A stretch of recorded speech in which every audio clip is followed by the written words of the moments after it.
A couple of quick announcements before we start class. Next Thursday will be our last class, and we will do the final examination next Thursday. It'll be the same format as the midterm examination, where you can prepare some questions and we will review what we've learned so far in class. If you are on YouTube and you want to ask some questions, please leave the question behind in the comment section, and my wife will go over and select some questions for us to do next Thursday. Next Tuesday, we will do an overview of everything we've learned so far and make certain predictions about the next 5 to 10 years, okay? So next week will be our last week. Today, I want to talk about Putin in Beijing. So he came to Beijing Tuesday evening. He had a full day yesterday, and then he left last night. And as you can see, President Putin and President Xi are very good friends. They went to a conference hall where they unveiled a photo of the two being very close. This is President Putin's 25th visit to China. And in November, he's coming back to Shenzhen to attend APEC, and that'll be his 26th. He's a very good friend of China's, and the two are very close. This is the two of them at an education conference announcing a year of education exchange between Russia and China. And the goal is to enhance people-to-people connections between China and Russia. The major output of the meeting was their different perspectives on the multipolar world, okay? So this is a part of President Xi's speech, and this is a part of President Putin's speech. And this is actually AI translation, so the translation is very bad. But I will point out certain things, okay? So both are committed to a multipolar world. And what President Xi and President Putin both want are more exchanges, okay? Bilateral student exchanges, deepen interactions in universities, do more research together. He also is afraid of the turbulence in the world, and he's very much afraid of a return to the law of the jungle where might is right. So it's very important for the world to work together in order to maintain the rules-based international order. And what President Xi says is that as permanent members of the UN Security Council, China and Russia will work together to uphold the authority of the UN international justice and oppose all manifestations of unilateralism and hegemony, resurrecting signs of fascism and militarism, okay? And this specifically refers to Germany and Japan, okay?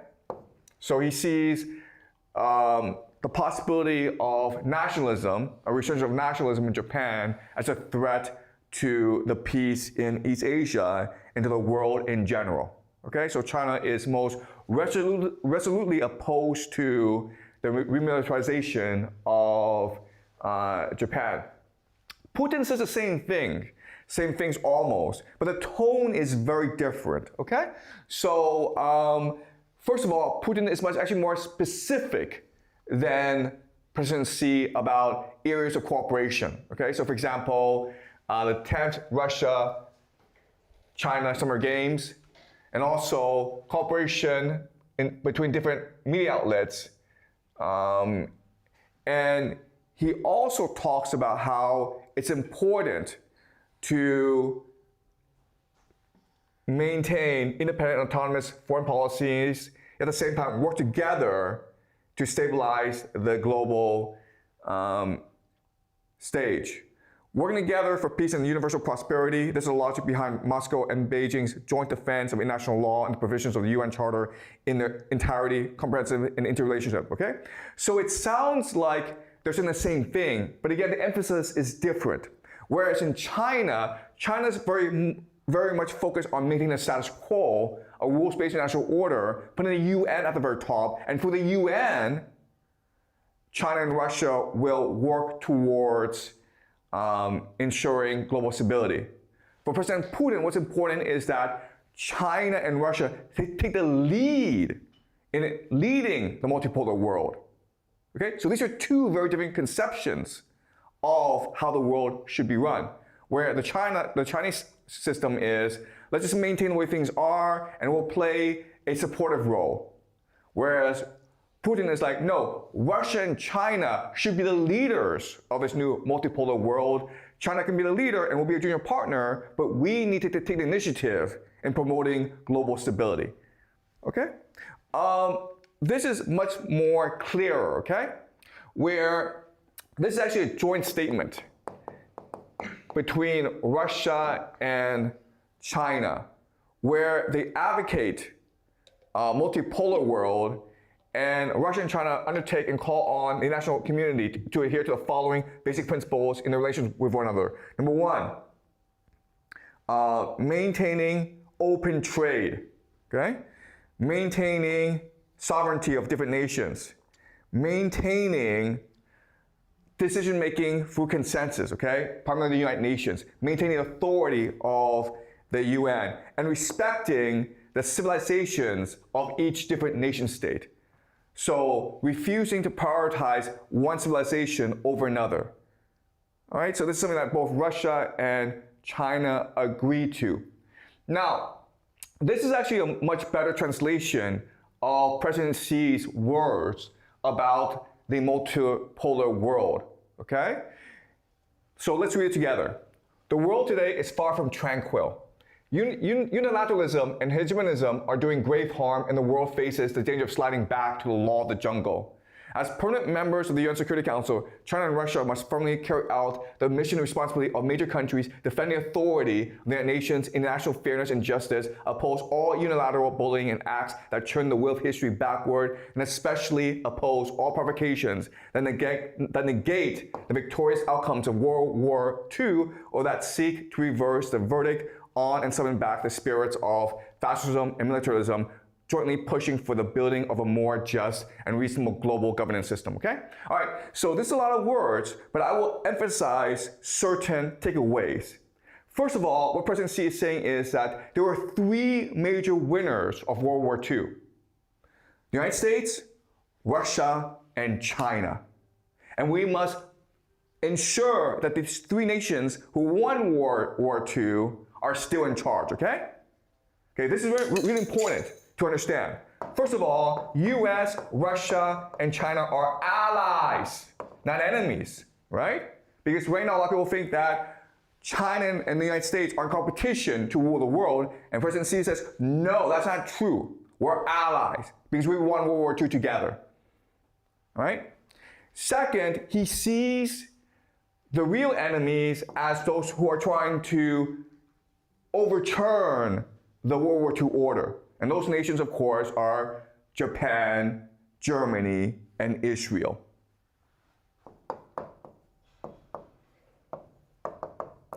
And the last thing he will point out is that all unilateralism and hegemonism are bad, okay? If you act by yourself and you declare war against other nations, that's bad.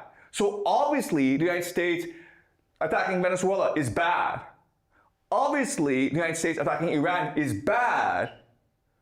But what about Russia attacking Ukraine? Well, according to this framework, this is also bad. Okay? According to this logic of what he said specifically, this is also bad. So it seems as though China and Russia are best friends and they will unify against the United States together. But this statement reveals that actually things aren't as simple as they seem. All right? Also, what's important for us to understand is that yes, there are many areas where China and Russia can work together, but the cooperation is not going as smoothly as one would imagine, okay? So let's look at some examples. First of all, the economic cooperation between China and the United States, it is booming. What's happening is that China needs a lot of energy and resources from Russia. So you would think that they would build the infrastructure as soon as possible to make this trade as smooth as possible, right? Especially with this war going on in the Middle East, blocking China's access to the Middle East energy. But, and the main pillar of this cooperation is something called the Power Side Barrier 2, okay? As you can see, it extends all the way from the north of Russia to Shanghai. It's a huge project. And everyone has assumed that at this meeting, the first thing that they would accomplish is signing an MOU, an agreement, to build this pipeline. And they have not done so. And a lot of it is because China does not want to become too dependent on Russia. Because obviously if you build this pipeline, then you must buy a lot of energy from Russia. But they want to still negotiate over the price as well as the volume, okay? So that's one area. Second area is Iran. As you can see, the Russians are absolutely supportive of the Iranians, right? So what Vladimir Putin says is, this absolute unprovoked aggression of US bombing against Iran has no basis and no justification whatsoever. For our part, we are making our efforts to assist the Iranian people. Okay, this was last June actually, when America bombed Iran. The Chinese, on the other hand, are much more nuanced and much more diplomatic. So President Xi says, Israel's military operation against Iran has caused a sudden escalation of tensions in the Middle East. Military conflicts are not the solution of problems, okay? So the Chinese are much more muted. And this shows us that whereas the Russians are much more clear about their regional alliances, China does not want to participate in disputes among different nations, okay?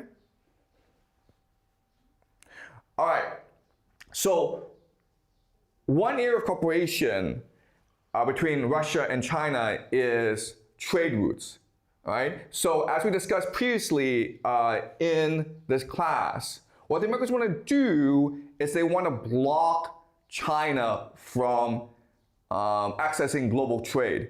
And they can do that by closing off the Strait of Malacca, okay? And there's something called the Malacca dilemma for China, where if the Americans were to close off the Strait of Malacca, Chinese trade would collapse. So the solution is for China to build another route to the north, called the Northern Sea Route of Russia, okay?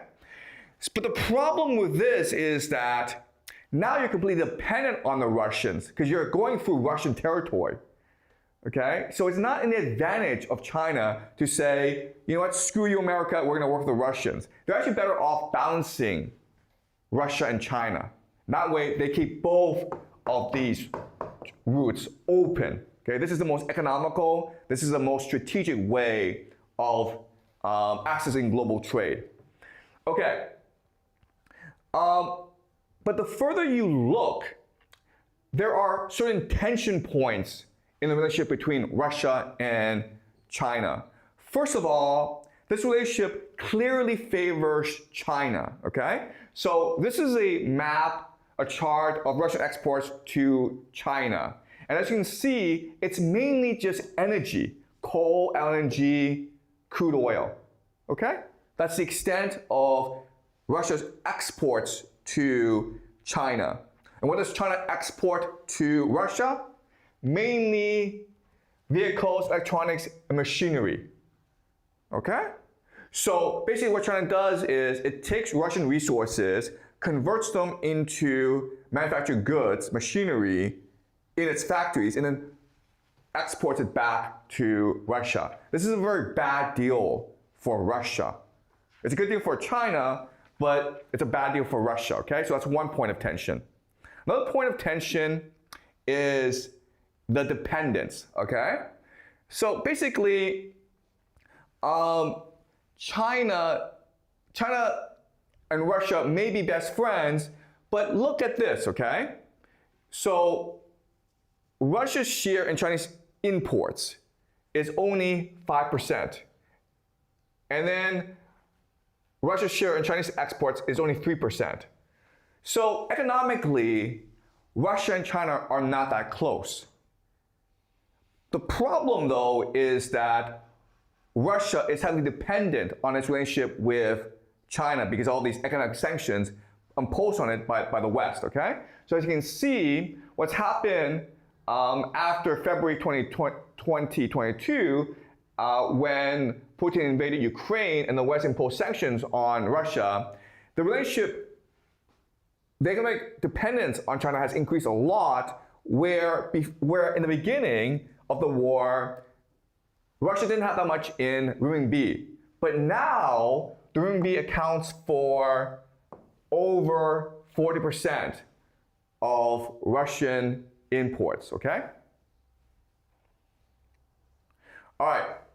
Another thing is that Chinese investors aren't that interested in going to Russia and investing in Russia. Okay, so before the war, this is the war, okay? This is the war. There was some, okay, but there weren't that many. And then as you can see, after the war, it dropped precipitously. Okay, so why, and as you can see from this map, okay, maybe the Chinese are in the Russian Far East. And that makes sense because it's close to China. But as you can see, the further you go out, okay, here, there's really no real investments. Chinese aren't that interested in investing in Russia. Okay, and why is that? Well, there's different reasons. We can speculate, okay? The first reason, and this is really important, is that the Chinese are respecting Western sanctions on Russia. If you do business with the Russians, then the West can choose to debank you, remove you from the global financial system. And Chinese investors care more about the relationship with the West than they care about with Russia, okay? That's point one. Point two is that Russia is not that friendly to foreign investors.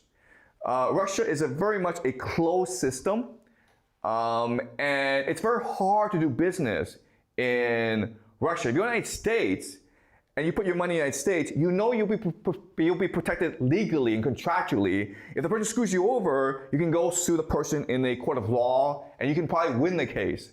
Whereas in Russia, well, if you get screwed over, too bad, okay? Russia is still very much a mafia system.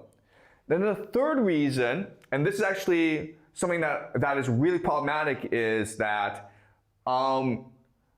Chinese are much more interested in USD than they are in the ruble, okay?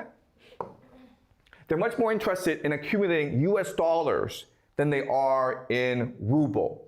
And this is the central dilemma of the Russia-China relationship, where yes, you can get Chinese to go visit Russia, you can announce a lot of cooperation, but at the end of the day, Chinese investors want USD and not ruble, okay?